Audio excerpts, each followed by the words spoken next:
नहीं नींद आती? नहीं सर, नींद तो बिल्कुल नहीं आती, क्योंकि वो आपके बैक ऑफ माइंड में चीज़ें चल रही थी, क्या चीज़ें ठीक हो सकती क्या चीज़ें ठीक हो सकती थी, कहाँ गलती हुई, मैं क्या कर सकता था, अगर ये कर लेते तो वो ये हो जाता। तो ये आपके बैकग्राउंड माइंड में चलती रहती हैं, लाइक आप जितने भी स्ट्रांग हो जाएं। मैं बाबर आजम की बैटिंग का फ़ैन हूँ, क्योंकि मुझे अभी पता चला कि जो इनका पहला भी रन था उसमें भी मैं कमेंट्री कर रहा था। तो ये ऐसा, ये जब कमेंटेटर्स के पॉइंट ऑफ व्यू से मैं बात करता हूँ कि हमें भी एक हाई चाहिए होता है, एक जो आपकी कमेंट्री को ना ऊपर उठा दे। तो जब ये बैटिंग करने आते हैं ना, चाहे T20 हो, टेस्ट क्रिकेट हो, तो आपको पता है कि एक हीरा बैटिंग करने आया। सो अब जो है हमें खूबसूरती भी दिखेगी, क्लासी शॉट्स भी दिखेंगे, एक लंबी इनिंग्स दिखने को मिलेगी। सो ये ऐसा नहीं है कि फुलझड़ी हैं। सो इस वजह से भी इनका मैं शुक्रिया अदा करना चाहता हूँ, क्योंकि इनकी वजह से मेरी कमेंट्री यहाँ से यहाँ चली जाती है। सो ये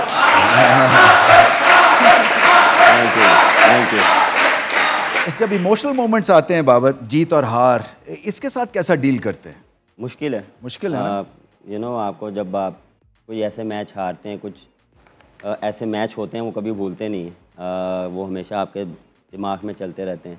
जिस दिन आप मैच हारते हैं तो उस रात को तो आप नहीं नींद आती? नहीं सर, नींद तो बिल्कुल नहीं आती, क्योंकि वो आपके बैक ऑफ माइंड में चीज़ें चल रही थी, क्या चीज़ें ठीक हो सकती थी, क्या चीज़ें ठीक हो सकती थी, कहाँ गलती हुई, मैं क्या कर सकता था, अगर ये कर लेते तो वो ये हो जाता।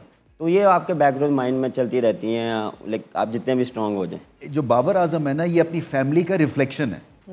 जो इनकी तरबियत हुई है, जो डिसिप्लिन है, जो ग्रेटनेस अचीव की है, उसके पीछे फैमिली वैल्यूज़ हैं, एक फैमिली सपोर्ट है। तो ये बड़ा ज़रूरी होता है, और ख़ास तौर पे स्पोर्ट्समैन के लिए, कि जो फैमिलीज़ हैं ना वो सेक्रीफाइस करती हैं। बिल्कुल। और फिर मौके के ऊपर उनको याद करना, उनको इज्जत देनी, ये एक तरह से एक आपका प्रिंसिपल स्टांस बन जाता है। और इन्होंने कभी भी इस चीज़ को पीछे नहीं देखा और पीछे नहीं रखा। इनफैक्ट ये भी बहुत अच्छी बात है बाबर, आपको इसके लिए भी बहुत मुबारक। Thank you.